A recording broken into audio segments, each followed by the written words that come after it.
Cecily Miller, the curator of public art for the Arlington Commission for Arts and Culture, Arts Arlington for short. And I'm here to give you an overview on the project that we're doing with Michelle Lougee, our artist in residence in Arlington, that we're calling Plarn Art to Save the Planet. So I'm going to show you a few slides.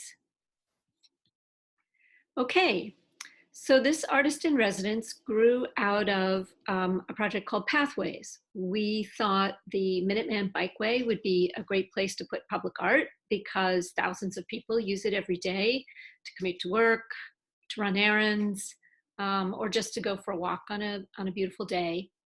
And we invited artists to develop works that had themes of community, nature, the people who use the path, the character of Arlington, kind of however they wanted to interpret this specific environment. Arlington has a cultural district that runs from Capitol Square to Arlington Center. And so the art projects that we've been citing are on the stretch of the Minuteman Bikeway near Spy Pond and going down to Lake Street. You may have seen some of our projects. This was one of the early ones by an artist named Michelle. And this is actually her daughter modeling the project. It was called Rhetoric of Opposites, and it was an exploration for the ways that language can divide us, polarizing language. So it was a series of words with opposite meaning, painted stenciled on the bikeway, maybe 20, 30 feet apart. This is an artist named Frank Vasello, and he built a sculpture entirely from natural materials found on the site, in the woodsy areas along the bikeway. And he also did an artist in residence project at the Addison School and built a sculpture with the students there in the woods behind the school as part of his residency. This next project involved an artist named Freedom Baird, and she had a presence on the bikeway for almost 2 months.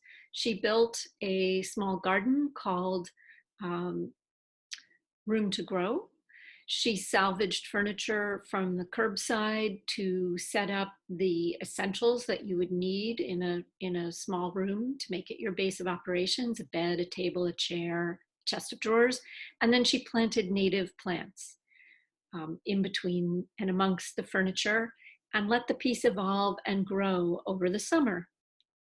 This was kind of a meditation on how humans and nature interact.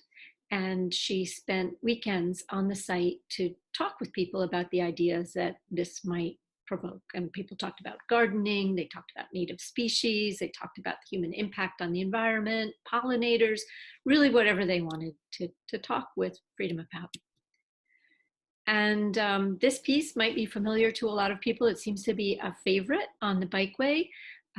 People have added toys and figurines, little dinosaurs and cars, and it's called Colony. And the artist, Chris Frost, who's pictured here, developed it as a kind of architectural folly and an invitation to local birds to take up residence.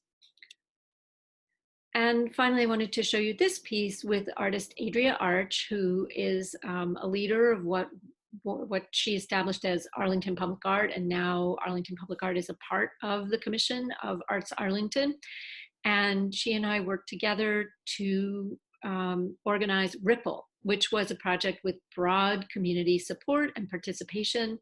57 different knitters created panels that were wrapped around 12 trees along the bikeway. And this was a big success, this idea of building community through the arts and creating a situation where people could contribute their own point of view, their own way of making things.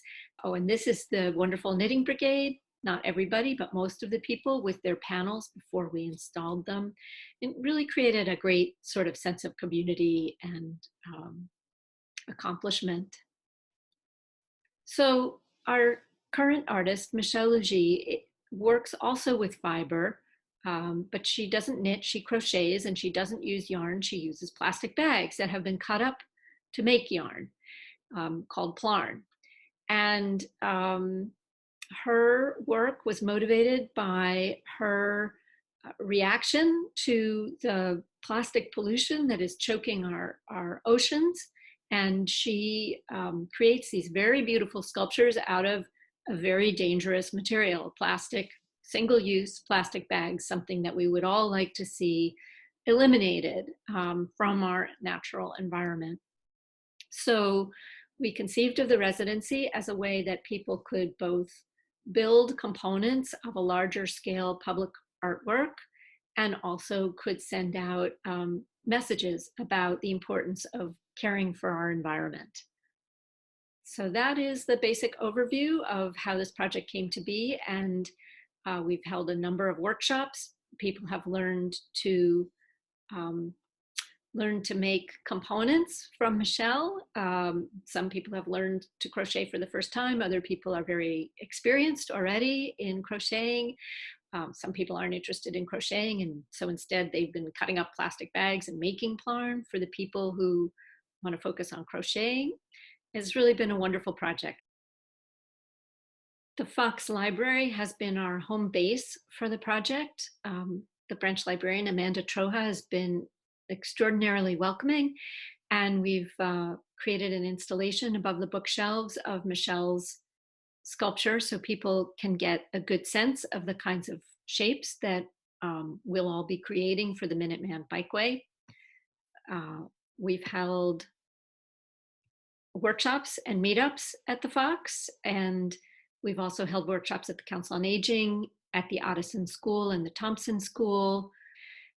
To reinforce our environmental message for this project, we've enlisted a variety of partners, including Sustainable Arlington, Charlotte Milan, the recycling coordinator for the DPW, the Zero Waste Committee.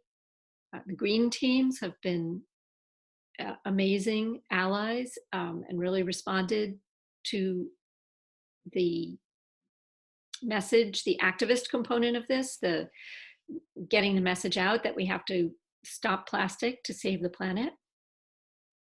So I hope you've enjoyed hearing about our project. Obviously, during the pandemic, we can't host gatherings, and we will have to figure out ways to keep the project going online. So if you're interested in hearing more about it, you can join our Google group. Send an email to plarnartplanet@gmail.com and let us know how you'd like to get involved.